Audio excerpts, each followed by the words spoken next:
mouth breather, permit me to present a self-demonstrating example.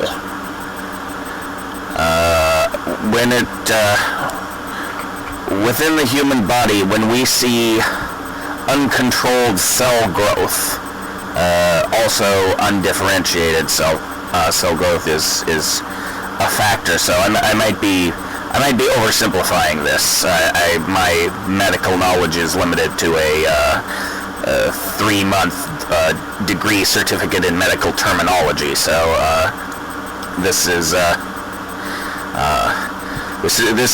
me shooting off my mouth about a subject that I don't understand with any great depth. But based on my perspective, I'm gonna go ahead. So in large part, cancer is defined as uncontrolled and undifferentiated cell growth within the human body, and the reason people die of cancer, cancer is not, from a cellular perspective, cancer is not death. Cancer is actually life unrestricted, life out of balance, to quote the I think Hopi word, which is the title of an absolutely amazing movie from composer Philip Glass, which is almost as old as I am.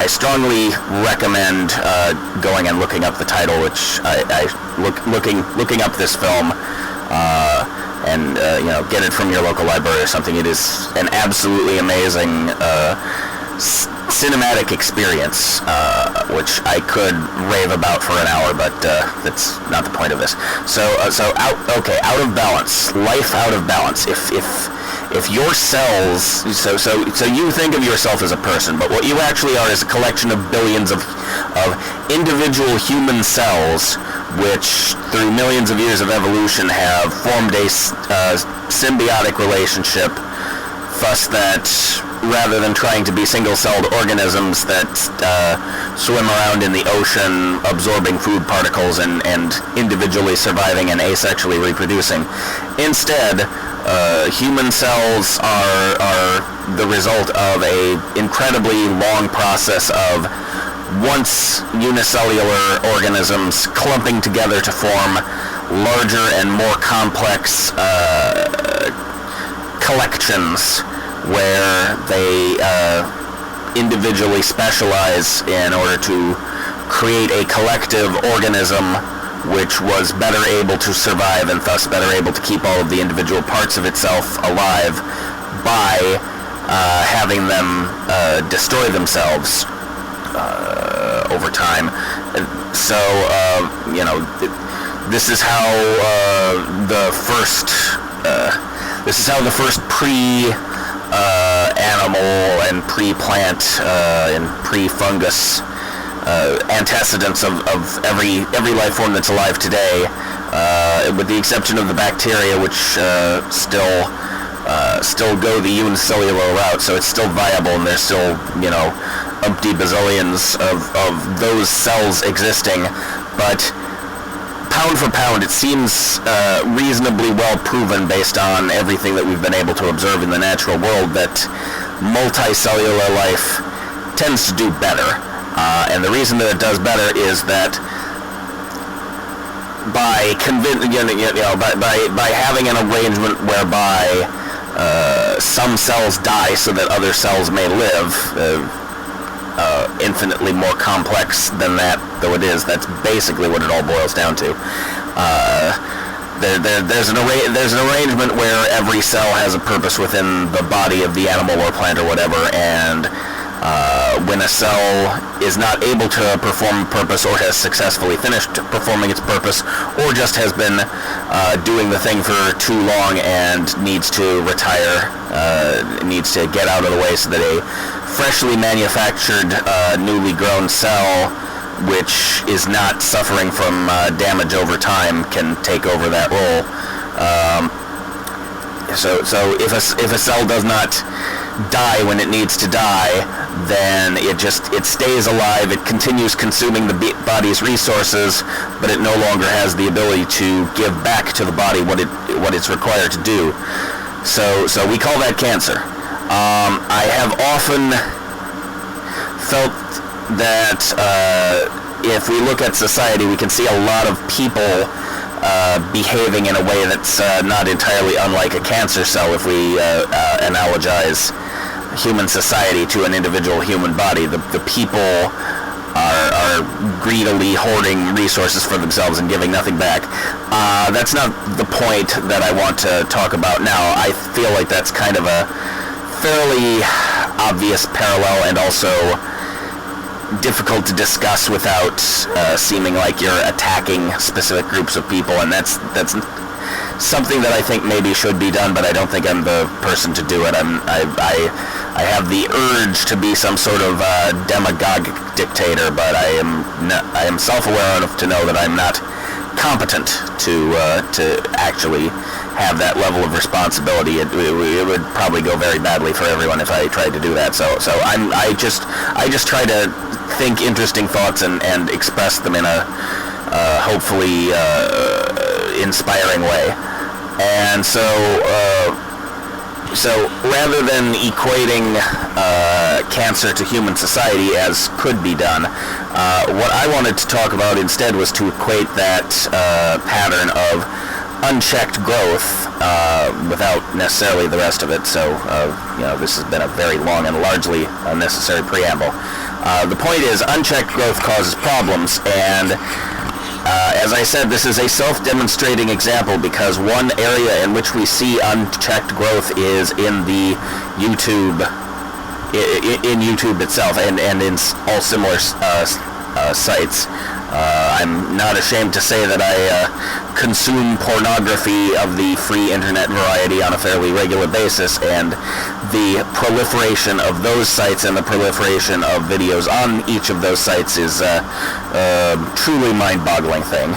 So YouTube, or the various pornographic versions thereof, and all sorts of other websites. There are other websites that do video besides YouTube. There are other formats besides video. There are articles, there's blogs, there's all sorts of things. But just the internet in general, and YouTube as a specific example, is a clear case of unrestrained growth, with nobody really kind of going in and trying to say, there's a certain amount of what you might call curation, where people pick out specific things that are worth calling attention to.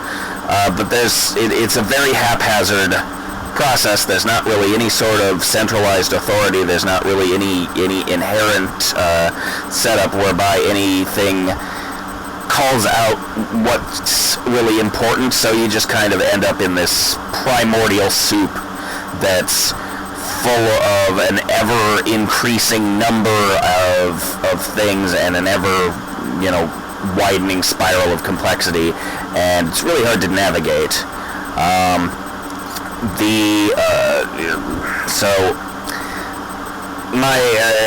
As a good example of this, the watch later list that I have on my YouTube channel is about 5,000 videos long.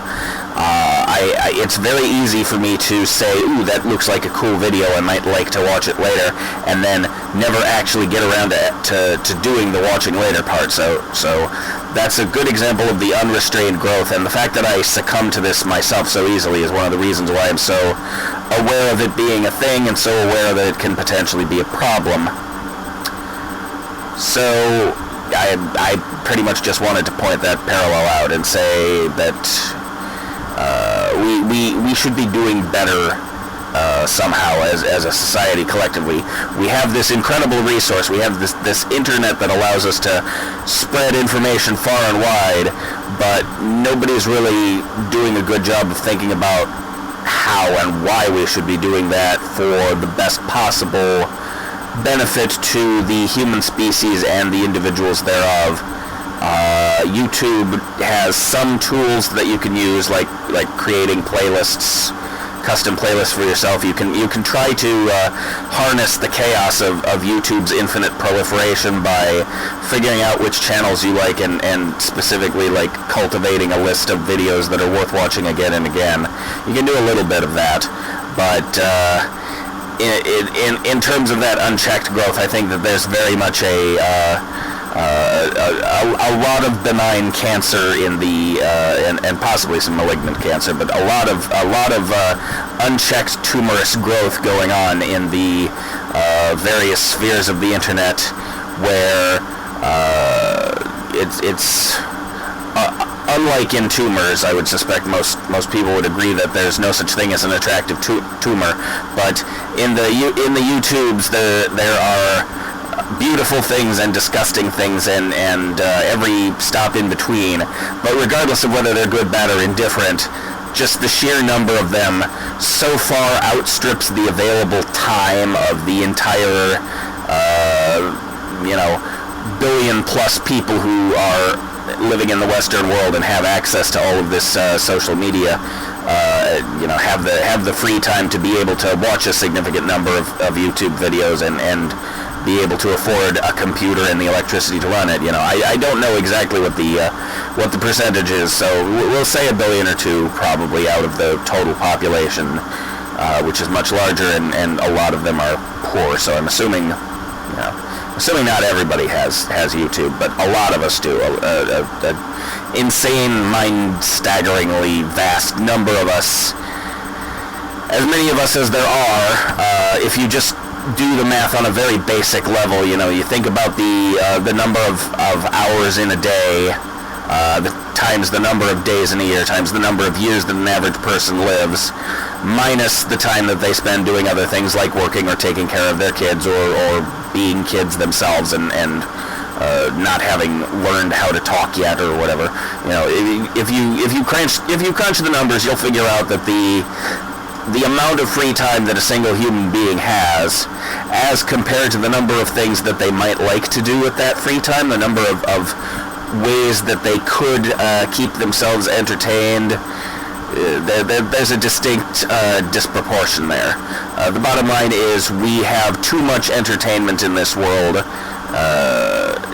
and not enough time to experience everything that's available to us. And with the time that we have, we're creating even more and more. And this very video is yet another grain of sand on that incredibly massive dust dune desert. I took a long break from making YouTube videos, and the thing that finally made me feel like doing another one was complaining about how there are too many YouTube videos being made. So, like I said, we as a culture need to figure out a better way of, instead of just shoveling out more product, figuring out how we can have better product and make better use of the available resources and improve the quality of our life instead of just perpetuating quantity endlessly.